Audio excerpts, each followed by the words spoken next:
Okay.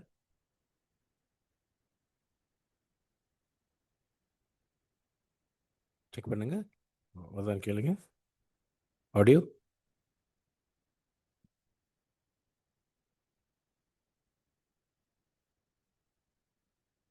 வருதா Madan? Okay. So for those who missed the first talk, there's a YouTube video on a medicine department channel. So this is the second part of the same one. Okay. So over to Ananth. Thanks, Ananth. You can plug it on your share.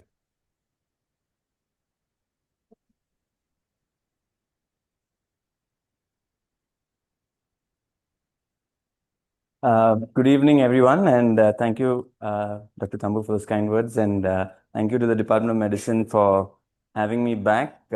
As Dr. Thambu was mentioning, I had come to take an informal class for the medicine postgraduates a couple of years ago, and there's a backstory as to why part 2 could not be uploaded to the website, but Dr. Thambu was kind enough to call me again to sort of do this follow-up class to the previous one on basic MRI. This time I'll be talking about a little bit of CT as well as the basic MRI of selected neurosurgical conditions which are relevant to all of the medicine residents because there's quite a bit of overlap, as I'm sure you know, between neurosurgery and medicine. So I'll start straight away with these disclaimers. I'm sure some or many of you are wondering why someone from neurosurgery is talking about MRI and CT. So this is basically an informal session tailored only for residents and maybe some of the faculty if they're interested. And it's definitely not a substitute for a formal class by a neuroradiologist. It is primarily a neurosurgical perspective or a clinician's perspective on CT and MRI for these conditions I'm going to talk about. And it's mainly aimed to be a clinico-radiological correlation for many of these conditions. As clinicians, it's important for us to know. And whatever I'm going to talk about is based on what I've learned over the past few years, what has been taught to me by my teachers in neurosurgery, as well as our discussions with the neuroradiology colleagues in our regular combined meetings. So the background of this talk is that I think, and I'm sure all of you will agree with me, that it is very useful, if not almost mandatory these days for residents, whether neurosurgical or internal medicine residents, to know at least the basics of CT and MRI for the conditions which we see on a regular basis. I definitely can say that knowing some MRI and CT when I was a resident really helped me help patients, because sometimes the radiologists are overburdened and are not able to respond to your queries and pestering immediately because of obvious reasons. CMC is such a crowded facility, and for those who are going to be practicing outside CMC or an institution like this, you may not always have a radiologist on hand who you can consult with, especially in the context of emergencies, right? So quick interpretation of scans can actually lead to timely intervention for these patients and make a difference to outcomes, okay? So this is the broad outline of what I intend to do. Please bear with me if it crosses an hour because it's a really vast topic. But my plan is to do a quick recap, as Dr. Thambu had requested, on the basics of CT and MRI, most of which I had alluded to in my previous talk. And then a couple of minutes on brain herniations, which I think is very important in the ER to know about. And finally, the biggest chunk of the talk will be devoted to a few neurosurgical conditions which have a strong overlap with you guys. Okay. So, and of course, at the end, we'll have a few minutes for discussion and questions. So, on to the recap. CT scan I did not cover last time, but I'll just touch upon the basics. You can see this is a plain CT scan. An important term to know is the Hounsfield unit, which is basically a scale to grade the density of different structures on a CT scan, right? So, for example, you can see that the bone is white, the skull is white, which means it's very dense. And then you can see the air outside the head, as well as the CSF, which is water, are black, right? So they are hypodense. And at the bottom, you can see in this panel that, oops, sorry, there are different Hounsfield units mentioned for different materials. So, for example, air has a Hounsfield unit of -1000, which means it's pitch black. Fat is also hypodense. It's got a Hounsfield unit of -100. You can see here that water is 0. So it's like a reference substance. And CSF ranges between 0 and 10. So it's slightly less black than water. You can see further that gray and white matter ranges between 20 to 40. Blood, which we all know is seen as bright on CT, has a Hounsfield unit of around 50 to 80. Calcium, which is there in your skull, has a variable Hounsfield unit value between 200 to 1000. Of course, certain metals have very, very high Hounsfield units. Okay. And I put the word density here because we often use the term dense and intense interchangeably, but density refers to what you see on the CT, whereas intensity is what we see on MRI. Okay. Great. So now moving on to MRI. I'm just going to run through the important sequences. A little more detailed talk about these was done in the last lecture. So the T1 weighted imaging is basically an anatomical image where the CSF is black, the gray matter is darker or grayer, and the white matter is lighter in color. Okay. And what's important to know is that certain substances or compounds appear bright on T1, and that has relevance when you're trying to diagnose what it is you're seeing. So fat, protein, blood, melanin, and of course gadolinium, which you know is the contrast agent we give to patients getting contrast enhanced scans, are hyper intense on T1. T2 imaging is useful to study any kind of pathology. Okay, here everything is inverted. So the gray matter is lighter in color, the white matter is darker. You can see here, for example, the gray matter which is seen superficially is whiter compared to the white matter which is darker. Okay, and CSF instead of being black is white on T2 weighted imaging. Clear? So several tumors and other pathologies appear bright on T2 weighted imaging. Anything which has a lot of water content obviously appears bright, but few exceptions are there which appear dark. And that, like how we needed to know what appeared bright on T1, we need to know what appears bright on T2, dark on T2. Okay. And those are bone, any kind of calcification, blood, certain tumors like meningiomas, which we know have calcification, hemorrhagic tumors because of the blood, and then of course vascular lesions like arteriovenous malformations or a big aneurysm will appear dark on T2. What about flare? So flare is nothing but fluid attenuated inversion recovery, which basically is a T2 weighted image, but the CSF signal is suppressed. So the CSF appears black, while you can see everything else looks like a T2 weighted imaging with the gray matter being lighter in color and white matter being darker in color.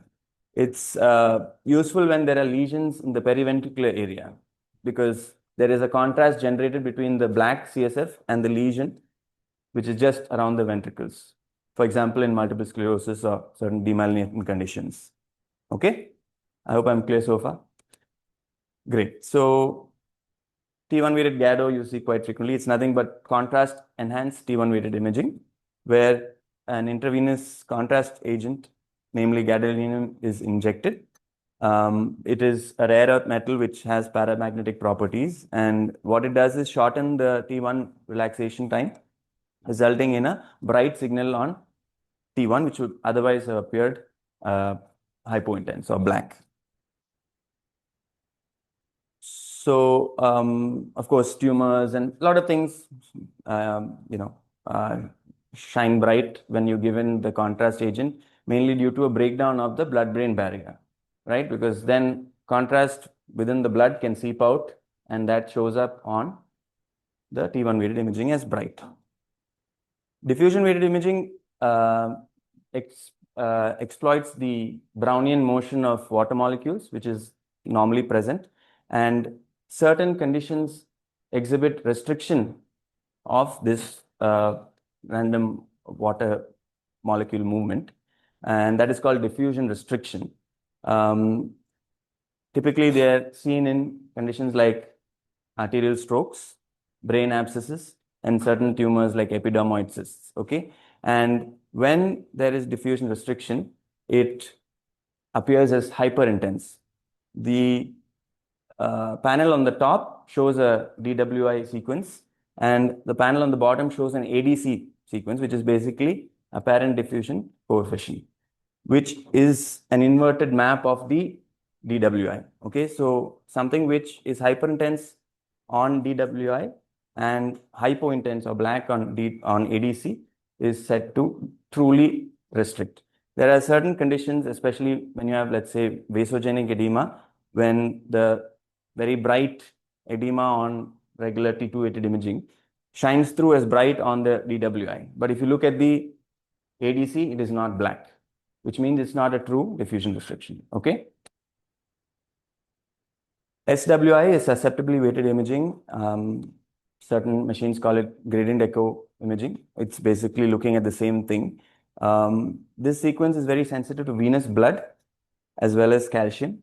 So any kind of hemorrhage or calcification shows up as black or dark on SWI, and that's called blooming. Okay. So it's useful in a number of conditions. For example, cavernomas. You may not see it on regular T2 weighted imaging, but you can see these areas of blooming on SWI. Perfusion weighted imaging maps blood flow in the brain. Okay, and based on that, several perfusion maps can be generated based on different parameters like cerebral blood volume, blood flow, mean transit time, or time to peak. It's useful in a neurosurgical context, often for tumors. High-grade tumors often show increased perfusion. It's useful to differentiate tumors from radiation necrosis, which typically does not show increased perfusion. Certain neurodegenerative conditions show decreased perfusion. I think in the context of all of you as internal medicine residents, I'm sure you see arterial strokes every other day. So there's something called a diffusion perfusion mismatch, which I'll give examples or show you pictures of later, but this is another use for perfusion weighted imaging. Moya disease, for example, perfusion maps help us show the cerebral vascular reserve. Okay. MR angiogram on the left and MR venogram on the right basically shows you the cerebral vasculature minus all the other brain structures. So for obvious reasons, for various arterial and venous pathologies, these sequences are useful. Okay. MR spectroscopy, maybe not as useful for medicine as it is for us. We often look at certain brain tumors and look for elevations in choline, which are basically metabolites normally seen in the brain. For example, infections like brain abscesses show elevated lipid and lactate peaks. Okay, the picture on the left shows you the normal distribution of different metabolites. Na is N-acetylcysteine, creatinine, choline, myoinositol, etc.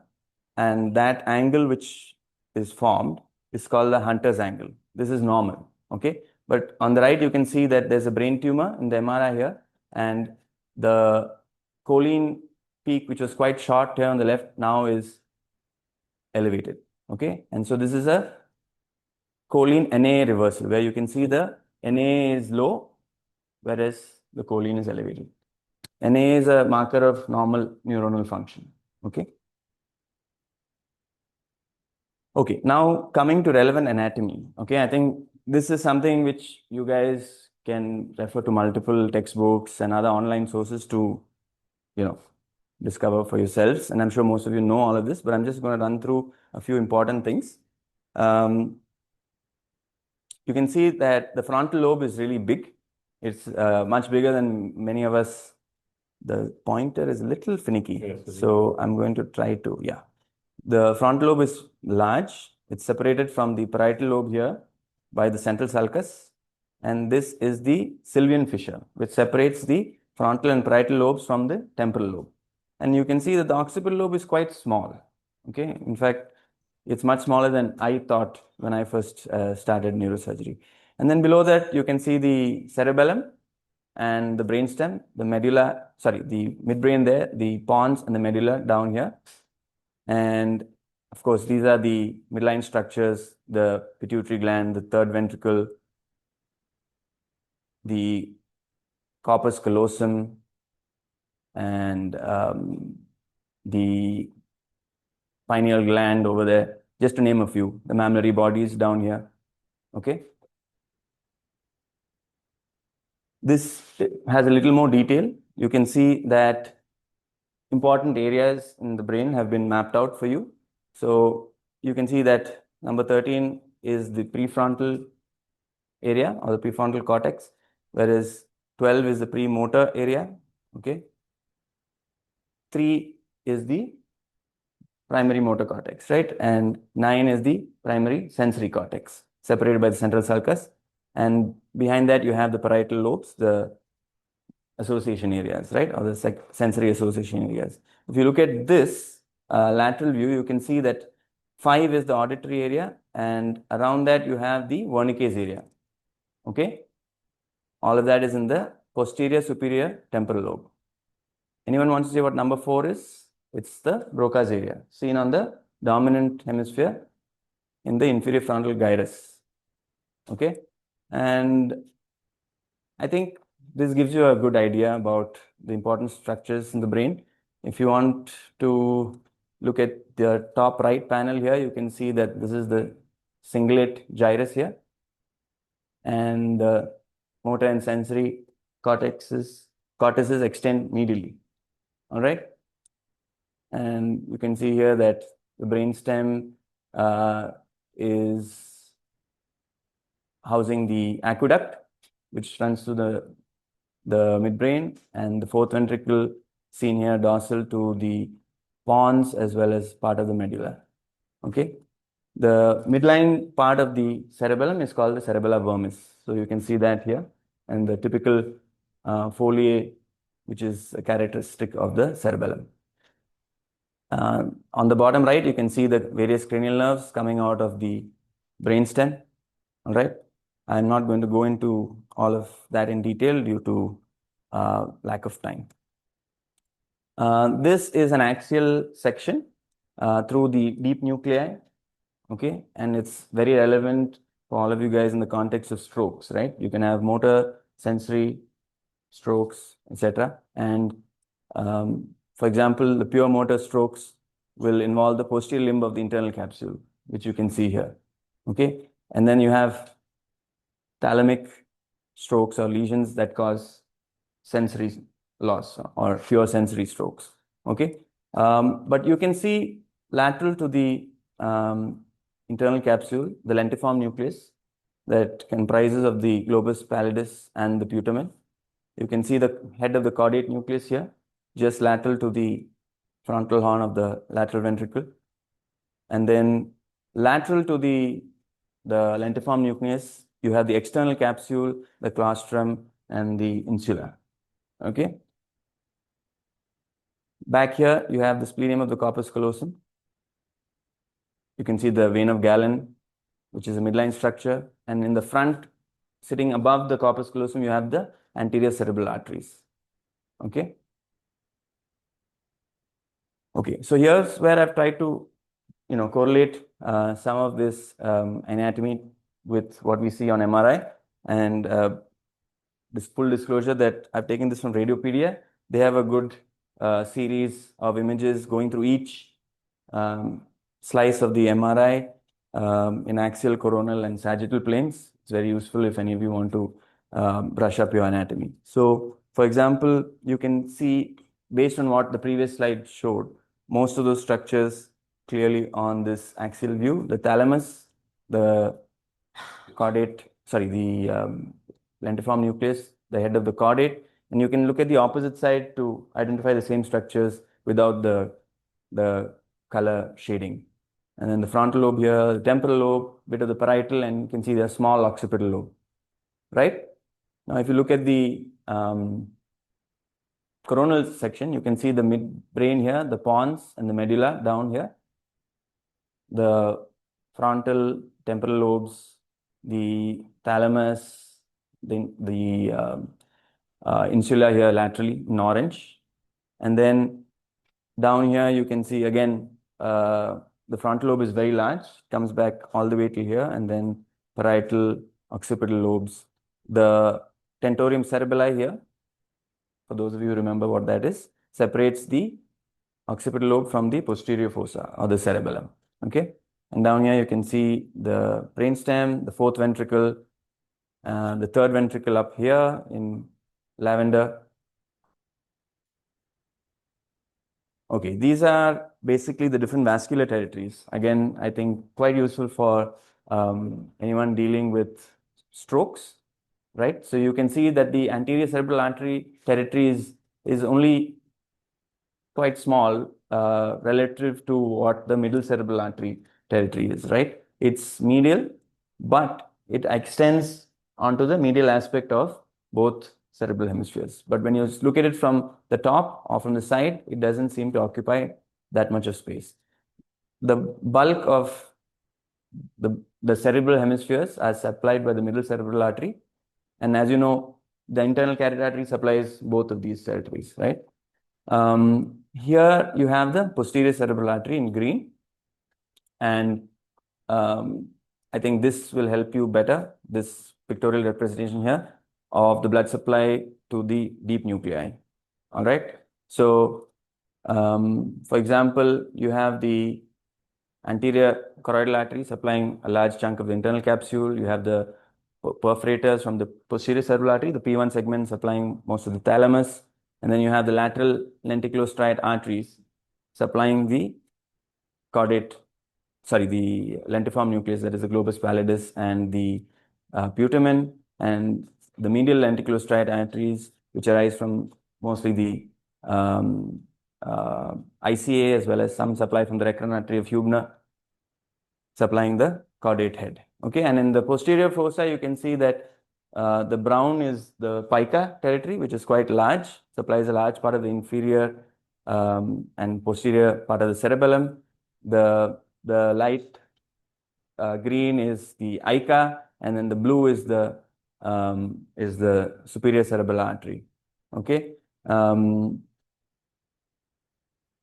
and you can see that the pons is supplied in mostly by the perforators from the basilar artery to a large extent, and the medulla is supplied by branches from the vertebral arteries or the vertebrobasilar system. Okay, the midbrain is again supplied by perforating branches from the PCA predominantly. Okay, this is another useful thing to know, because when we look at axial sections of the MRI, or even coronal or sagittal, we are trying to identify where the frontal lobe ends, or rather where the central sulcus is, right? Because it can be deceiving. As you know, the CT is done in a different plane, the orbitomeatal plane, whereas the MRI is typically done in the ACPC line, although that can also vary. Okay, so the easiest way, I was taught this, and I believe is the easiest way to identify the central sulcus, is if you follow the superior frontal sulcus, which separates the superior frontal gyrus and the middle frontal gyrus, you will reach the precentral sulcus. as you can see here in yellow. And so obviously the gyrus behind that is the primary motor cortex, right? And between that and the primary sensory cortex, you have this is the precentral gyrus and this is the postcentral gyrus. You have the central sulcus in between. Another thing to look out for is the hand knob, which you often, like, for example, see here, or on this side, you see this. That is the hand area on the precentral gyrus. Okay, there are many other ways to identify the central sulcus. You have the bracket sign, many name signs, but I don't think you need to by heart all of them. This way to identify the central sulcus is reasonably reliable, and I think has stood the test of time. You can see this is the precentral gyrus, postcentral gyrus, and then they medially form the paracentral lobule. And then here, of course, you have the superior and middle frontal gyri. If you have to identify the same on a sagittal cut or sagittal MRI, find the mid-sagittal cut and you will see the cingulate sulcus just above the cingulate gyrus here, which lies above the corpus callosum, right? And if you follow the sulcus, cingulate sulcus, you will go up as it goes posteriorly to form the marginal sulcus, and the sulcus just in front of that is the central sulcus in red. Okay, so then this would be a precentral sulcus, sorry, gyrus, and this would be a postcentral gyrus. I think that's pretty clear. Any questions? Great. So I think we're done with our quick anatomy review. Let's move on to brain herniation. So there are a bunch of them, but I think for all practical purposes, it's best to focus on subfalcine herniations, transtentorial, which can be either lateral or central, and of the descending type. The lateral herniation is what we commonly refer to as uncal herniation, and the transforaminal herniation, which is basically also referred to as tonsillar herniation. Okay. Transcalvarial herniation is when there's a craniotomy defect and brain herniates out through that. And then transalar herniation is herniation of either the frontal lobe over the sphenoid ridge or the temporal lobe over the sphenoid ridge, depending on which herniates. And then, of course, you have the ascending herniation, which occurs when the posterior fossa or the cerebellum herniates upwards. When you have a big tumor there or a lesion in a mass lesion in the posterior fossa, and then you put in an EVD or decompress the ventricles. That's the most common situation that it occurs in, and we often are worried about that. For example, you have a big posterior fossa bleed. You guys call it for a cerebellar hematoma with hydrocephalus, and if we put in an EVD and drain too much CSF, patients can have ascending herniation, which is obviously fetal, if not diagnosed and treated early. So this is a bit of a busy slide, but I think just try and focus on the structures that are displaced. Subfalcine herniation is commonly seen when you have this so-called midline shift, right, where the cingulate gyrus on one side herniates across the bottom or the free edge of the falx cerebri, okay, and it damages the anterior cerebral artery because it gets pulled across, okay. And then you have the uncal herniation where the uncus of the temporal lobe anteriorly or the parahippocambal gyrus of the temporal lobe posteriorly herniate across the free edge of the tentorium cerebelli or the tentorial hiatus and press on the midbrain or the crest of the midbrain. Prior to that, of course, it causes compression on the third nerve, which is why you get the typical Hutchison pupil, right? Where initially it's small, then it gets large. And it's obviously a warning sign for what's to come. Tonsillar herniation occurs when, again, there's a large posterior fossa mass lesion pushing the cerebellar tonsils down through the foramen magnum and results in medullary compression. And as you know, all the important autonomic centers are there in the medulla, as well as a lot of the reticular activating system. So you actually can rapidly deteriorate and it can be fatal.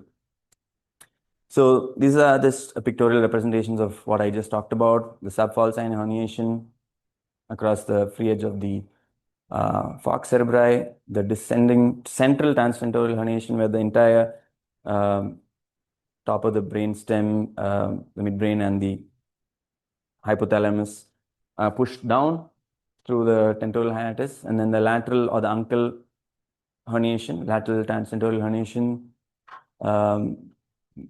okay, what's happening? Sorry about that. Herniates across the free edge of the tent, and then the deadly one, tonsillar herniation, which can compress on the medulla and cause rapid neurological worsening. This is the ascending transtentorial herniation I was referring to, and this is another view of the tonsillar herniation. Okay, so these are just some MRI pictures, since this talk is basically on MRI and CT of these conditions. The arrow here shows the falx. CG is cingulate gyrus. This is the corpus callosum, and this big black arrow is the anterior cerebral artery. Okay, and then here you have the cerebellum. You have the quadrigeminal cistern, which lies behind the tectal plate, which is the superior inferior colliculi. This is important because in ascending herniations, this part of the cerebellum herniates up and fills the quadrigeminal cistern. Okay, and also pushes the brainstem anteriorly to obliterate the prepontine cistern and the interpeduncular cistern here, which lies between the crus of the midbrain. This is the interpeduncular cistern. These are the crural cisterns. This is the quadrigeminal cistern I was talking about earlier, which gets obliterated by the ascending cerebellum. This is the uncus of the the temporal lobe that herniates and presses on the third nerve and then the crus of the midbrain. And then you have the hippocampal or a parahippocampal gyrus here posteriorly, which in more severe cases can also herniate across. Okay, so this is a very severe subfalcine herniation caused by a subdural hematoma here on the right. You can see that the entire brain is shifted. We consider midline shift of anything more than 5 millimeters or anything more than 4 millimeters, 5 and above, to be significant. You can see that the contralateral ventricle is dilated because the CSF flow through the foramen Monro are obstructed. And this is a coronal section showing clearly that the cingulate gyrus is pushed across, taking the anterior cerebral arteries also away from the midline. Okay, and I mentioned here that the contralateral ventricle dilates. You can see that the temporal horn on the opposite side is dilating. Okay, and here, of course, the ventricles are squished by the mass lesion. And this is a pictorial representation of the same. I think it speaks for itself. All right. Uncal herniation occurs when, for example, in this case, there's a hematoma causing herniation of the temporal lobe. Okay, superiorly, you can see that this is a superior cut, this is a more inferior cut. Superiorly, you can see that the uncus of the temporal lobe and part of the parahippocampal gyrus have herniated and are compressing on the midbrain. It's squished, right? And below that, you can see that the brainstem is shifted, causing widening of the ipsilateral ambient cistern. Okay, this is one of those telltale signs that there is uncal herniation. Dilatation of the opposite temporal horn, also typically seen. And this is a pictorial representation of the same, right? So you have this herniated temporal lobe or uncus compressing on the third nerve. Can also compress the posterior cerebral artery. I'll show you what that causes in the next slide. And the midbrain gets compressed. The opposite temporal horn is dilated. This picture shows an extreme herniation resulting in compression of the posterior cerebral artery and PCA territory infarct. You can see that the occipital lobe and the inferior part of the temporal lobe are infarcted. Okay, so this patient, I obviously presume, didn't do too well. Okay, this is tonsillar herniation. I showed you a few pictures earlier. This is similar diagram which shows that the the tonsils of the cerebellum are pushed down to the foramen magnum. The brainstem is pushed anteriorly presses against the clivus. And then here you can see what's there in the foramen magnum, right? You have the vertebral arteries and then the anterior spinal arteries, things like that at the front of the medulla. And then you have the foramen magnum getting plugged with the tonsils over here. And this part of the brainstem gets pressed or compressed anteriorly against the bone. So this is an MRI showing the same thing. You can see that there's a herniation of the tonsils here, well below the foramen magnum. The foramen magnum, which is normally very wide and has a wide CSF space around the cervicomedullary junction, is obliterated. The lower part of the medulla is pushed anteriorly against the lower part of the clivus and the rim of the foramen magnum. This is a coronal section showing, again, the same thing with the bigger herniation on the left side. The left tonsil, you can see, is lower down compared to the right. Okay, so I think this is a very nice article published in Radiographics in 2019. If anyone who is interested, check this out. Many of the pictures I took are from this article. Okay, now coming to the meat of the talk, and those are the neurosurgical conditions that I think are of great relevance to all of you, because often you see these patients first before they reach us, and timely referral from you guys or consulting us really makes a difference to the outcomes in these patients, because most of these conditions are, at least majority of these conditions are emergent. Okay, so I'll start with infarcts, malignant infarcts to be specific, because that's where neurosurgery gets involved. Its definition is basically a rapid neurological deterioration due to the effects of cerebral edema caused by a large MC territory stroke. There's no clear definition on what the volume of this malignant infarct is, but one of the most important predictors is a diffusion restriction of more than 145 ml. Okay, and more often we just eyeball it and we know that this is going to end up with this, right? Because this is when the patient just arrived following the stroke. You can't even see, or maybe there's just subtle signs in terms of, let's say, loss of gray white matter differentiation and things like that that tell you there's a stroke. But then a few hours later, you see the entire area is hypodense and some swelling is started. Sulcal space is not seen well. And then a few hours later, a day or two later, this patient had a massive midline shift, subfalcine herniation and uncal herniation. Which is why, when we are certain that it's a malignant infarct, multiple studies have shown that early decompression improves mortality outcomes. There's a little more controversy about morbidity, but mortality, definitely timely intervention helps. Okay, so these are MRI pictures showing diffusion restriction. I mentioned that cytotoxic edema is what produces diffusion restriction. Okay, and the prototype condition that has cytotoxic edema is infarct. Okay, so remember earlier I talked about diffusion-perfusion mismatch. Here you can see that the diffusion restriction initially is quite small, and you may think this is not really a malignant infarct.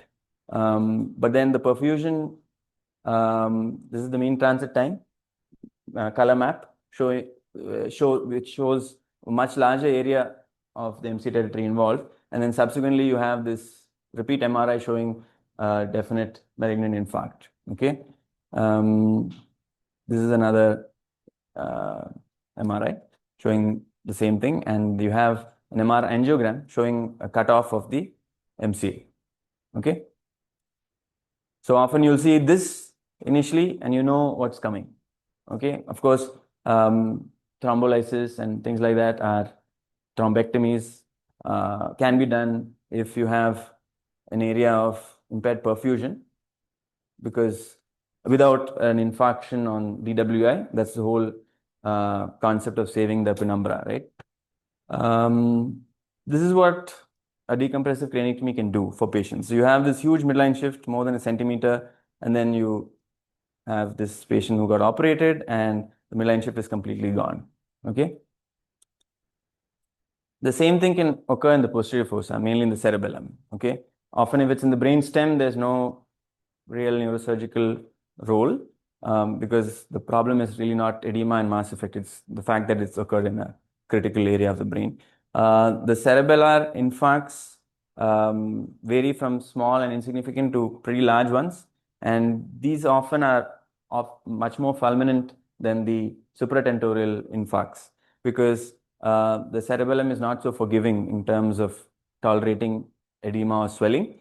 You have a normal scan one day, and then the next day there's a huge, mass effect on the fourth ventricle, hydrocephalus, and the next thing that's going to happen is brainstem dysfunction. So these are emergencies, and I'm sure you've had experiences where we have taken these patients directly, whether it's an infarct or a bleed, because they can deteriorate rapidly. Often we need to put in an EVD to deal with the hydrocephalus and immediately take the patient for a posterior decompression. You can see here that this patient had an infarct this big. The fourth ventricle is completely effaced.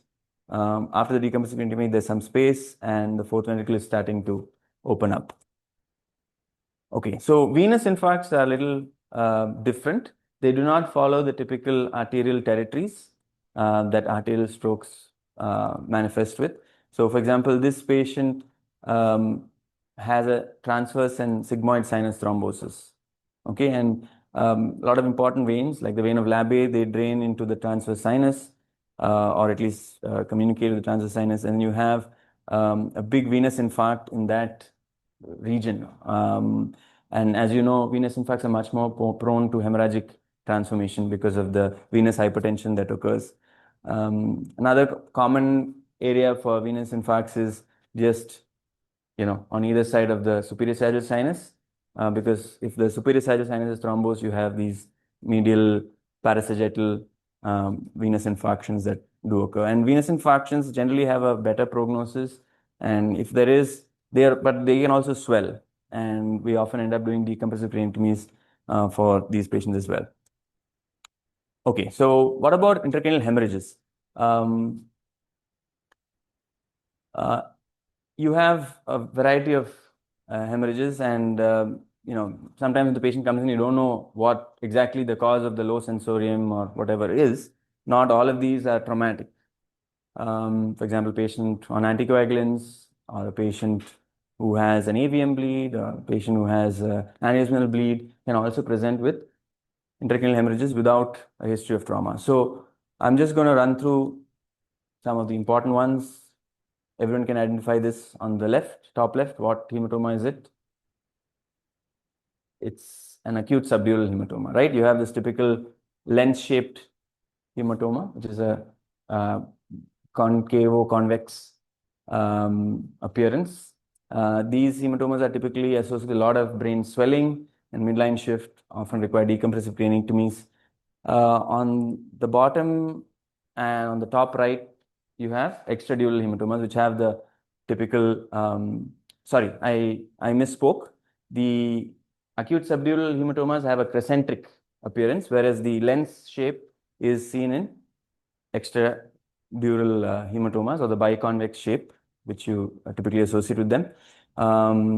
This scan shows some hypodensity within the hematoma, and that is typically called the swirl sign. It's one of the predictors of hematoma expansion because it implies that there's active or ongoing bleeding. Okay. This, can anyone identify? On the left is basal subarachnoid hemorrhage, whereas this is more of convexity subarachnoid hemorrhage. Now, which are you more worried about if you're thinking of an aneurysmal bleed?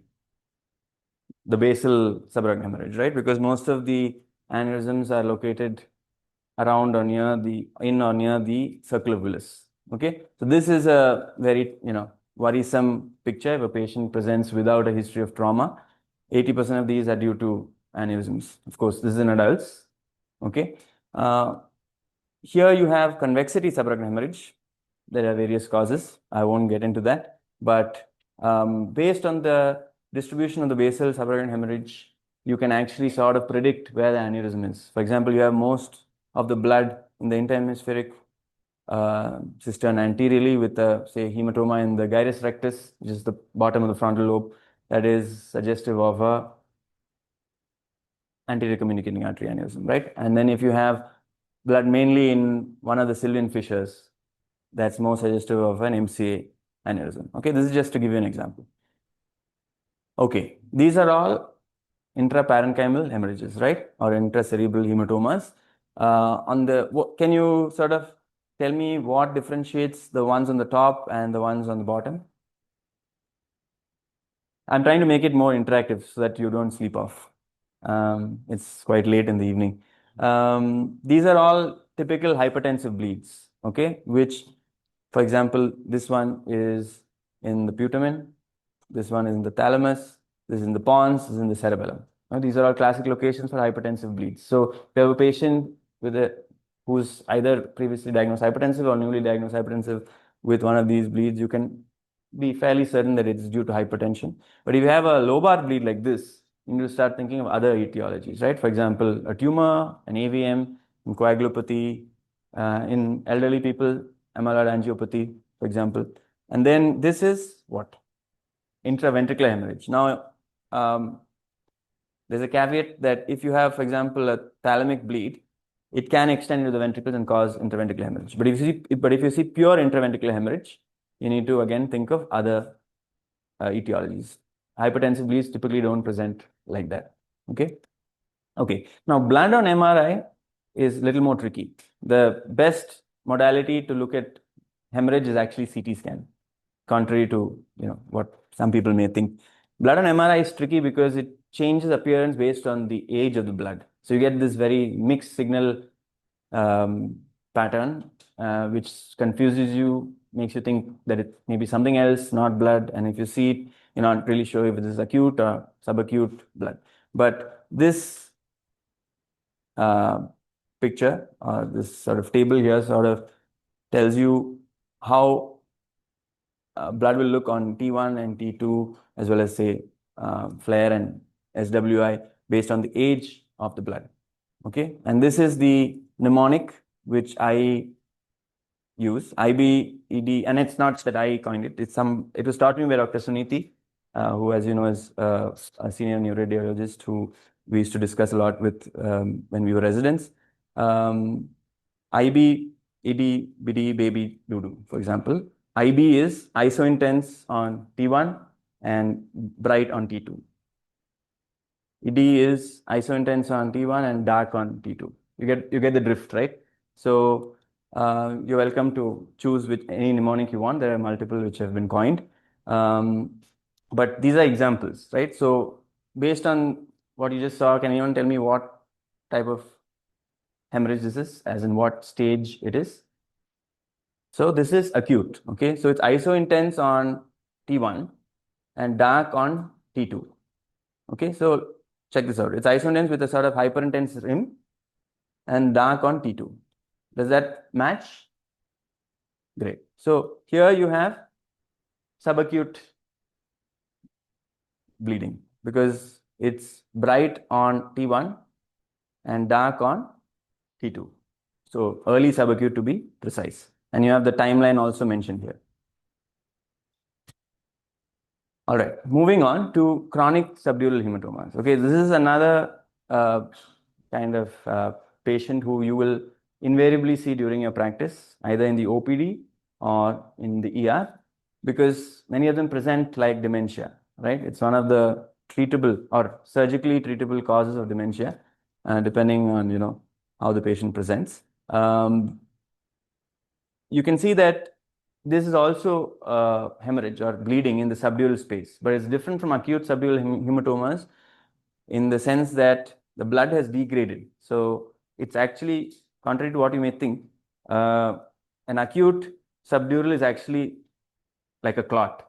It's not fluid blood. Whereas as it breaks down, it forms this chronic subdural hematoma, which is actually more like machine oil fluid or xanthochromic fluid. And the density of the blood changes from hyperdense to sort of isodense and then eventually hypodense. Okay. And this is a hypodense blood clot. Obviously, it's been a few weeks since the initial bleeding started. you can see that there's not much of brain swelling. Most of the mass effect is due to the hematoma itself. You saw with the acute subdural that a thin hematoma caused a huge midline shift. Whereas here, the brain swelling is not so much because it's all insidious and gradual. The hematoma itself can reach to quite a big thickness or quite a large diameter before it causes symptoms, and you will see patients with huge midline shifts due to the size of the hematoma. Chronic subduals also can have periods of acute on chronic bleeds, right? So you can have a variegated signal density, and this is another hallmark of chronic subdural hematomas. Sometimes as they get older and older, the hematomas, it's a little difficult to differentiate whether it's a chronic subdural hematoma or a subdural hygroma. Okay, as you know, subdural hygromas are basically mostly CSF or only CSF, also in the subdural space. But typically I've noticed that chronic subdural hematomas really sort of efface the sulci, okay, more and cause mass effect. Subdural hygromas can also cause the same thing, especially like, for example, there's low pressure due to overdrainage of VP shunt. But what really can get confusing, and I've seen a few consults from medicine or other departments saying that this patient has a chronic subdural hematoma, whereas actually they have what is called just cerebral atrophy or dilated or an enlarged subarachnoid space. So this sign or the cortical vein sign is not always seen, but it sort of tells you that, hey, this is an enlarged subarachnoid space, because you can see the cortical veins in the space created. And you can see there's not much effacement or compression on the sulci. The architecture is well maintained, and you can see the vessels in the subarachnoid space here on the MRI as well as on the CT. Okay, so this is actually not something that requires treatment or urgent surgery. Patient may have headache or some other symptom which is unrelated to this. Okay, this is chronic subdural hematoma on MRI. Again, because of the fact that MRI and blood is a complicated relationship, you have so many different presentations depending on the age of the blood, whether there's been some acute bleeds on top of a pre-existing chronic hematoma. But I just thought here you see a fluid level. Okay, so I'm just trying to sort of highlight that sometimes you may see an MRI first instead of a CT. So you should be able to pick up a chronic subdural even if it's an MRI. All right, subdural empyemas. Have all of you seen at least one patient with subdural empyemas, residents? These are actually very notorious. I would say one of the most life-threatening conditions, and is a neurosurgical emergency, because pus accumulates in the subdural space and really irritates the brain. And patients can deteriorate rapidly in a matter of minutes, hours, and the faster you intervene, the better. And you can actually save the life of the patient, and more than saving the life, I would say return them to a good quality of life if you pick this entity up early and refer to us. Okay, so you can see here that this is a contrast lens MRI showing this collection in the subdural space. There's also a lot of leptomeningeal enhancement, and of course in this scan you can't see it because it's a T1 weighted scan, but in the T2 weighted scan there's a lot of edema in the right cerebral hemisphere, and midline shift has already begun. And at this stage, if you don't act, the patient goes down, multiple seizures, drop in GCS, gets intubated. We had a patient recently who was in PICU and then came to us. We operated, did a decompressive craniotomy, and the child's gone back walking. All right. So these MRI images show an interhemispheric subdural empyema, also very dangerous, a little more difficult to evacuate because it's in between the cerebral hemispheres. You can see there's diffusion restriction. I mentioned like abscesses and certain other infections have diffusion restriction. There's a corresponding hypointensity on the ADC map. Okay, and this prominent leptomeningeal enhancement is a hallmark of subdural empyema. Okay. So just to give you an idea about what we see when we open up the dura, it's all pus all over the brain, okay? And these are even more deadly than brain abscesses, in my opinion. You can see that the veins here, cortical veins, are thrombosed, okay? That predisposes them to venous infarcts, seizures, a lot of things. Next, we have the entity which I'm sure all of you are familiar with, brain abscesses. They are one of the stereotypical ring enhancing lesions, which people talk about. You have different sequences here. I'll run through them quickly. You have the T2 weighted scan showing a lot of vasogenic edema around the abscess. You can see that as opposed to cytotoxic edema, which you saw in the strokes, right? In the arterial strokes, the vasogenic edema does not restrict on diffusion weighted imaging. You have, of course, diffusion restriction inside the abscess because it's pus. That's one of the conditions that causes diffusion restriction. You have this typical T2 hyperintense core, T2 hypointense capsule, and then again T2 hyperintense edema around it. Okay. You have a smooth walled contrast enhancement or capsule leading to this very nice looking circle. Although it's not always the case. This is, of course, the textbook description. Sometimes you have fungal brain abscesses, right? What I showed you is the stereotypical or prototype brain, pyogenic or bacterial brain abscess. Fungal brain abscesses can appear similar, but I've learned and what I've seen is that their walls are more irregular. Okay, sometimes you get confused. Is it a brain tumor? Is it a some other lesion as opposed to an abscess? But what I've read is that there's a slight T1 hyperintensity that occurs in fungal abscesses walls. Okay, that's one of the differentiation between pyogenic and fungal. In pyogenic, it will be T1 hypointense. Then, due to some of the fungal elements having a mineral component, they can show some blooming on SWI. Okay, that's another differentiating feature. All these are not hard and fast. I wouldn't, be upset if you find a mixture of these in both these entities. But just for your knowledge and what the literature says, this is what I could find. Again, spectroscopy and DWI is supposed to help differentiate these two entities. I've not found it very useful. But it's important to remember that there are other differential diagnoses for ring enhancing lesions, right? You can have a metastasis here on the bottom left. You have a glioblastoma on the top left. You can see straight away that the walls are very irregular. It doesn't look like the previous smooth walled abscess, which I showed you. Demyelination has this typical open ring appearance where the advancing demyelination along the white matter tracks typically shows the contrast enhancement, whereas peripherally near the gray matter, it is not going to enhance. You have radiation necrosis, which is an entity which we often see and the radiation oncologists see while treating brain tumors. All of these are differential diagnoses. So how do you really differentiate these different entities? A lot of time it's clinical context, right? That's very, very important. But if you had to, sort of use certain imaging modalities, one would be perfusion weighted imaging. For example, you see increased perfusion in this patient that you're not going to see in a brain abscess. So that's more in favor of a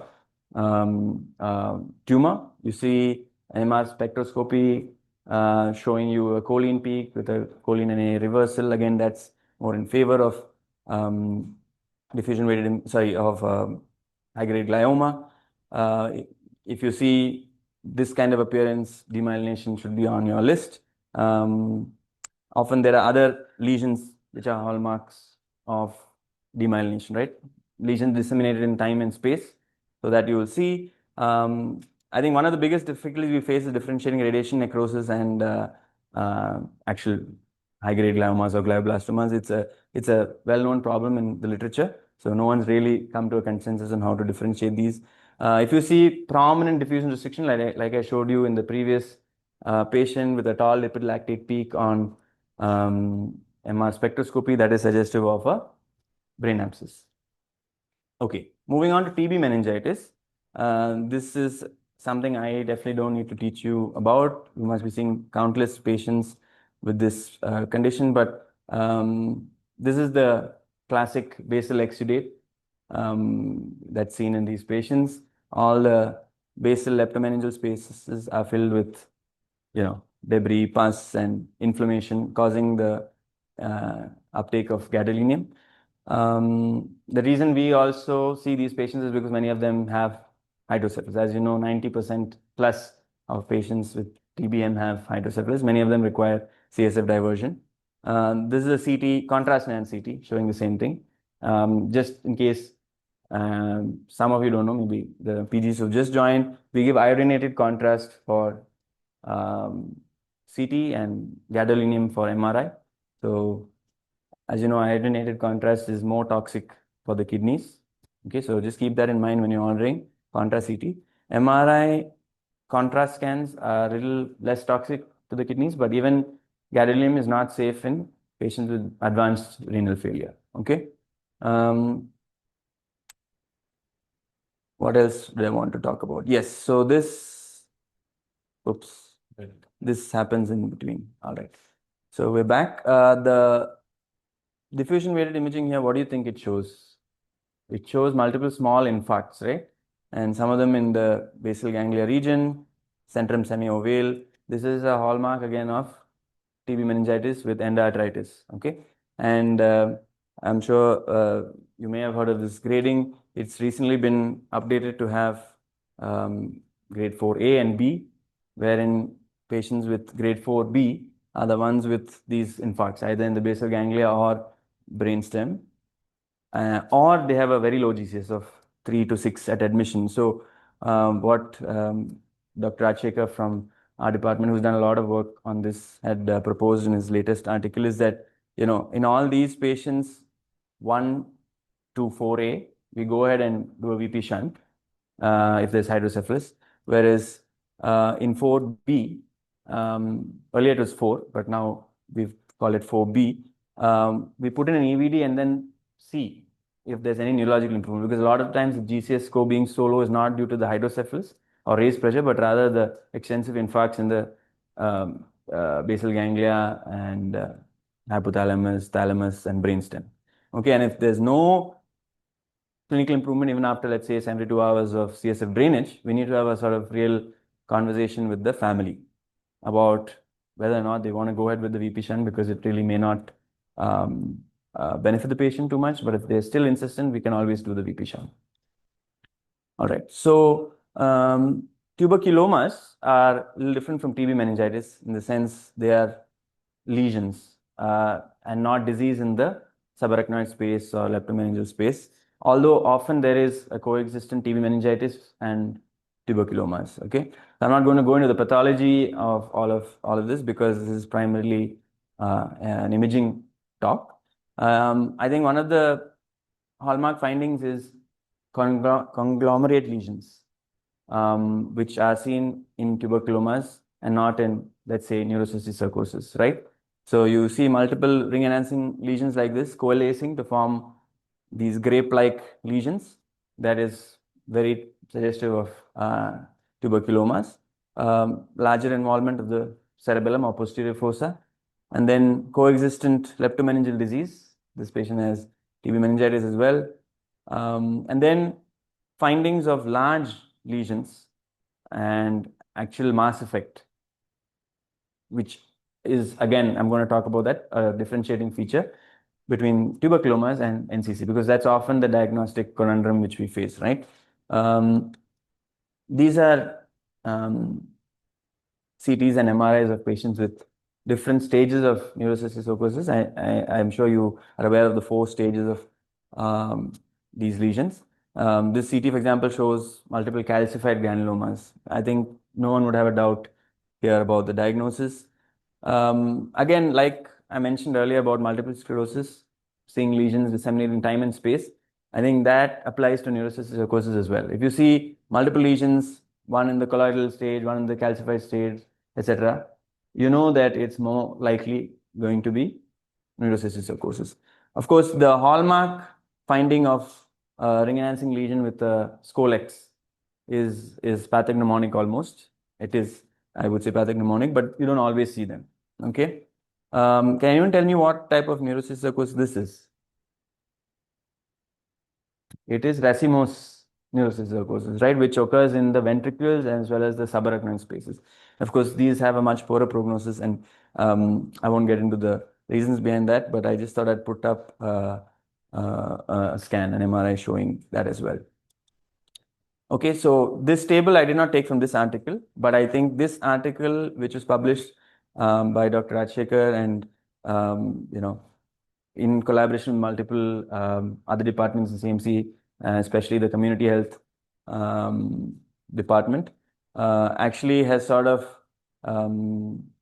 led to so many subsequent studies and articles talking about how to differentiate cysticercosis and tuberculomas. Okay, so in their series, there are always going to be some exceptions, right? But by and large, cysticercosis are smaller lesions, whereas tuberculomas can become large mainly because of conglomeration. And then you have the typical location, which is more in the posterior fossa for tuberculomas, although they can be anywhere, brainstem, hemispheres, etc., thalamus. Whereas neurocysticercosis again more common in the gray-white matter junction of the cerebral hemispheres. Meningitis can occur with tuberculomas. Involvement of other organs can occur with neurocysticercosis. Of course, this colex is pathognomonic if you see it. MR spectroscopy is supposed to show a lipid lactate peak for tuberculomas, whereas multiple amino acid peaks for neurocysticercosis often not reliable. Of all the sequences I showed you, MR spectroscopy is probably the least reliable, and that's well known. Okay, moving on to hydrocephalus. I think just by eyeballing these images, any one of you can say that there's hydrocephalus, right? So you see this, prominent or widened temporal horn. You see a rounded third ventricle, which normally is like a slit, and then you see these really large lateral ventricles on the top, middle, and right. On the bottom right, you can see a sagittal MRI showing that the fourth ventricle is also ballooned out. Remember that finding is often an important differentiating feature between obstructive and communicating hydrocephalus, right? If you see, for example, the fourth ventricle is normal in size and the third and lateral ventricles are dilated, that means that it's a obstructive hydrocephalus for sure. But that doesn't mean that a large fourth ventricle rules out obstructive hydrocephalus, because it can also be at the fourth ventricle outlet, for example. But the converse is true. If you see a normal fourth ventricle and dilated third and lateral ventricle, you know the obstruction is somewhere here, and it's an obstructive type of hydrocephalus. Okay. What else can you see? You can see that there are periventricular hypodensities in the case of the CT and lucencies or hyperintensity in the case of MRI. What does this suggest?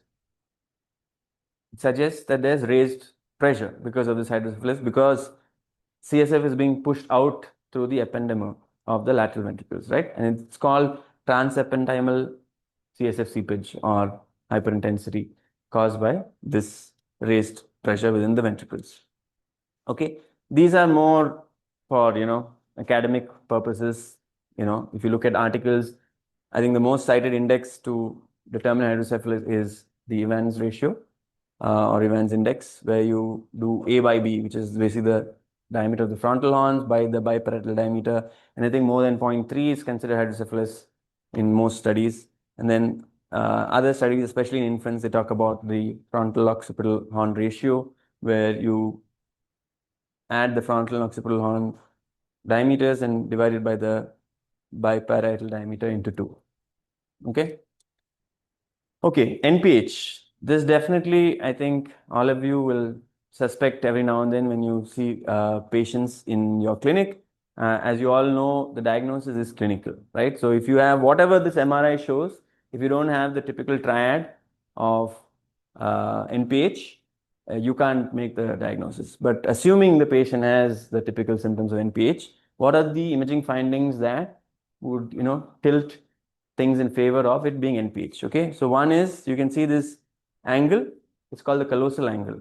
So an acute callosal angle is more suggestive of an NPH. By the way, this is a patient with just brain atrophy, cerebral atrophy, and what is called ex vacuo dilatation of the ventricles. Okay, basically it just dilates to fill up that dead space. Then you have this red circle. What can you notice different between both these red circles area? So here the interhemispheric cistern is not seen very well. Okay, it's sort of effaced, and the high sulci are obliterated. Okay, whereas here you can see there is a wide open interhemispheric cistern. The sulci here are seen well, not effaced at all. What about these light blue arrows? Here it shows symmetrical periventricular hypodensities. This is again one of the features consistent with NPH. Whereas here you see this asymmetrical sort of uneven periventricular lucency, which is more suggestive of small vessel ischemic disease. Okay. And the other thing which is not marked here is that here you can see the Sylvian fissure is wide open. It's almost, you could say, disproportionately enlarged. Whereas here it's normal. I would call it normal, right? So there are many grading systems and diagnostic criteria and so on and so forth for NPH, but I think this one is reasonably easy to understand and replicate. It was published by this Swedish group in 2018. It's called the RAD scale for idiopathic NPH, and you can see it's basically a score of 12 based on many of the things we already talked about, like the Evans index, the narrow sulci superiorly, the Sylvian fissures being disproportionately enlarged, the temporal horns, callosal angle, periventricular hypodensity, etc. And so what has been published is that a score of more than 8 has an almost 90% sensitivity for diagnosing idiopathic NPH, not to be confused with secondary NPH. Okay.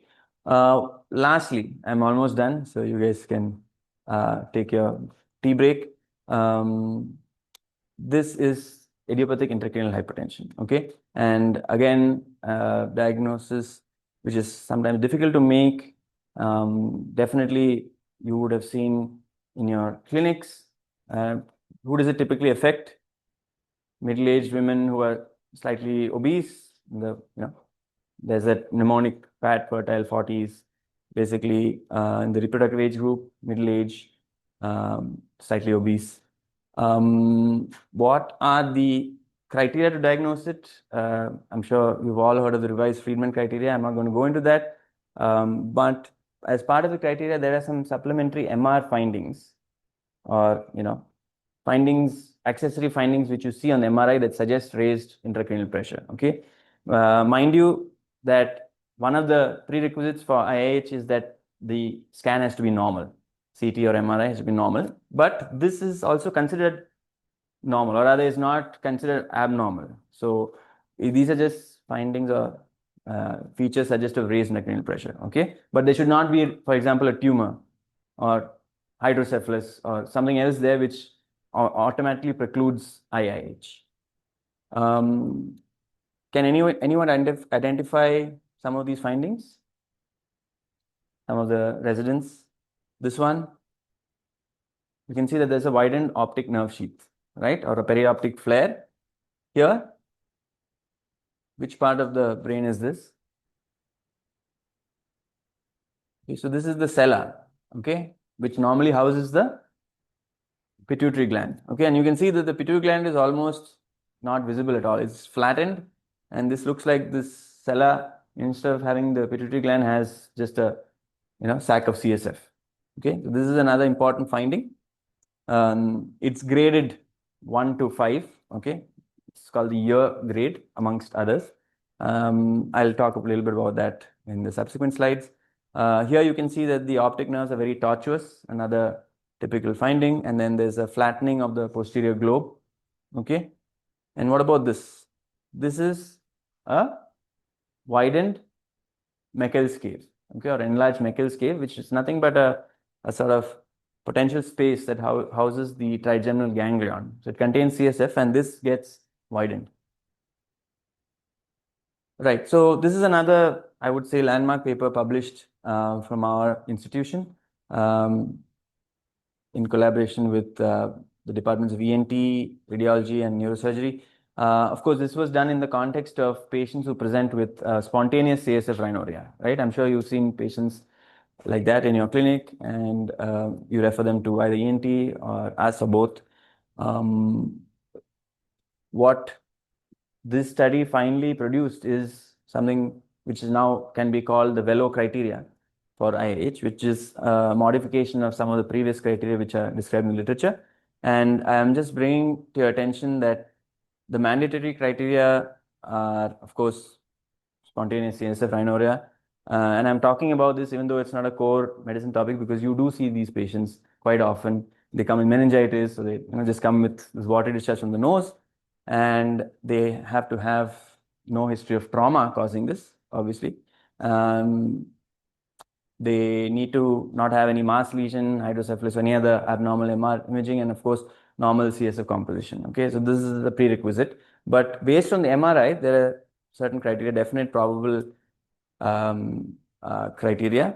The definite criteria involve all the mandatory criteria plus any one of the following, right? So either an empty cella, grades 4 or 5, which are the most severe grades, with one of these two, that's a flattened posterior globe or enlarged Meckel's cave, or papilledema, straight away that makes it IH, or an opening pressure of more than 25. Often, this is on lumbar puncture. Often you don't get this opening pressure more than 25 in patients who have active CSF rhinorrhea for obvious reasons, right? Because it gets decompressed because of the active CSF leak. And that's one of the reasons this study was undertaken, because often this conundrum of whether we should do a TP shunt, which is a CSF diversion procedure for these patients concomitantly with the nasal repair, was something everyone was talking about.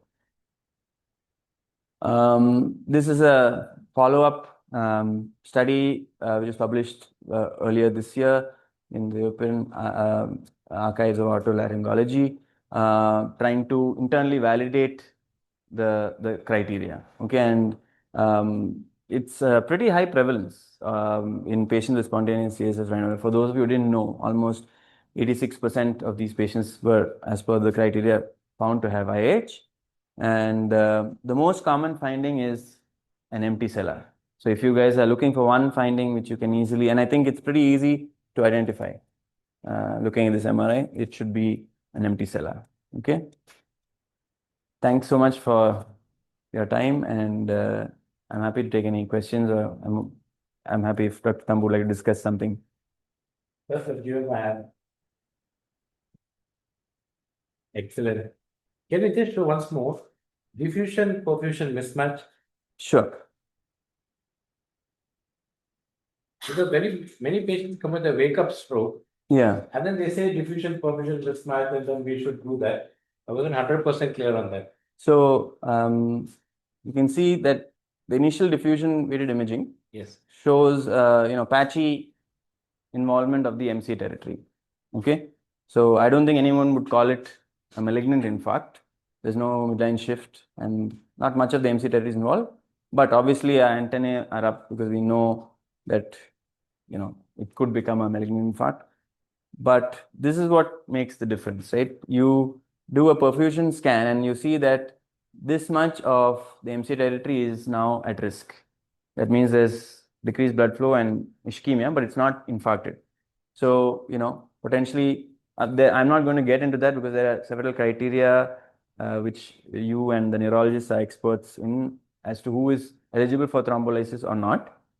But this just shows that this will lead on to this if not treated, because that that whole area is being underperfused and it's just holding on with a little bit of blood supply, which is why it's showing up on the perfusion maps, but not yet infarcted. And then a few hours later, you do the scan, and not only is there a malignant MC infarct, you can already see that there's a mass effect on the lateral ventricle with midline shift.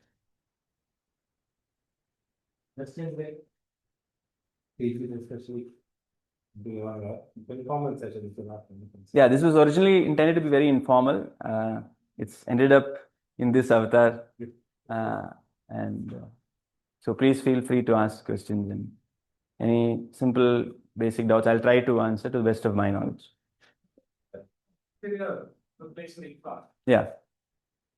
Then we end up telling the patient that it's a very bad prognosis. But if the cerebellum is involved and there's just an edema causing an obstructive hydrocephalus, then a decompression would, or a PVD decompression. Yeah, I just going to those patients, do they do well post?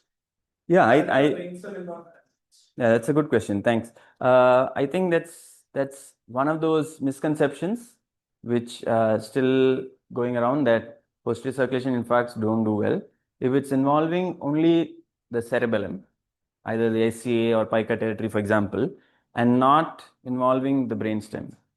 Okay, surgery can actually return these patients to normal, completely normal function.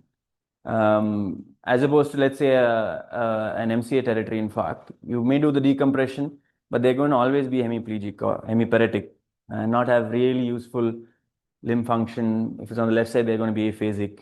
But cerebellar damage actually compensates very well.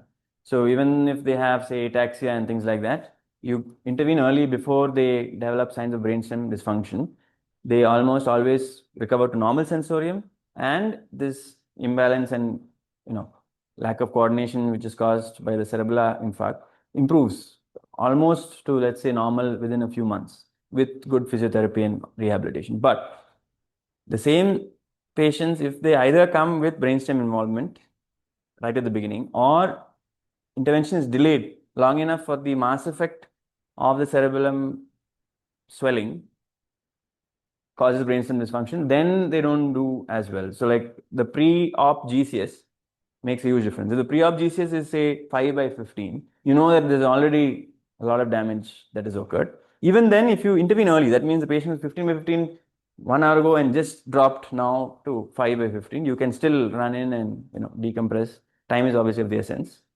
But if you intervene when the patient is 14/15, for example, and you just picked up that there's some early mass effect on the fourth ventricle with early hydrocephalus, they do very well.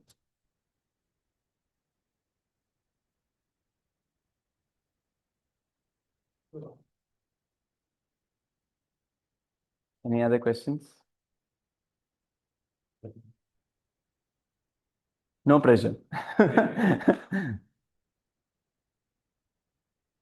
All right. In Canada, when you went for strokes, they're doing plain CT and thrombolizing, or that's only a guideline. Everybody's actually doing MRI. To be honest, I'm not very sure. So because I worked in the children's hospital only with pediatric neurosurgical patients, so I wasn't really dealing with strokes much. The plain CT, it's negative, you can thrombolize it. I don't know whether really people are doing that. I don't want to comment on an area I'm not an expert in. I think the neurologists will be the best people to, because there are always guidelines coming out which are slightly different from what, I mean, I've learned the basic stuff on all of that as a resident, but I'm not up to date. One thing is, what is the question? WIO? can you comment on CVT or SWI? Yeah, so that's I think asked by Anna, and it will show up on SWI if there is hemorrhage. So sometimes it's not evident on, let's say, a CT, because these are small hemorrhages which are just starting. But if you do see it on SWI, it's definitely one of those things that will, tilt things in favor, or convince you that it's more likely to be a CVT, venous infarct. Okay, but there's nothing as good as doing an MR venogram and seeing that there is a venous thrombosis in concordance or in association with this venous infarct, after which you will be convinced that it is a venous infarct. Because sometimes it's not so clear, right? It's a small venous infarct, patients come with seizures, they're not sure if it's a mass lesion, not sure if it's a venous thrombosis leading to an infarct. This is one of the things which can help you. Even that small problem BCS is from 15 to 14 is significant in patients whom we are actually planning for a decompression. So when we feel the patient has got BCS 14, we call neurosurgery, and then when they come and assess, then I think it's because the way you assess also trying to recover, and then E3 and E4 is the difference which comes in. Sometimes we feel the patient is drowsy because there is a thing, but so that is one thing which we used to have, that discrepancy, and we find we feel slightly long, but then it might be an opposite story. If you can correlate with the imaging also. No, I think it's definitely, I can't speak for every resident who's assessed these patients, but definitely I think it's better to err on the side of caution. Even if you think the patient has deteriorated a little bit or is drowsier than usual, or there's some other signs like bradycardia or, hypertension that you pick up, it's probably worth repeating a scan. Even if you're not going to immediately put an EVD or intervene, we can repeat a CT because these things change in the course of hours. You can repeat a CT scan, and then if that shows mass effect, immediately we will act. I'm sure there's always some patient who things weren't done promptly enough, either from our end or your end or whoever it is. But these are learning opportunities.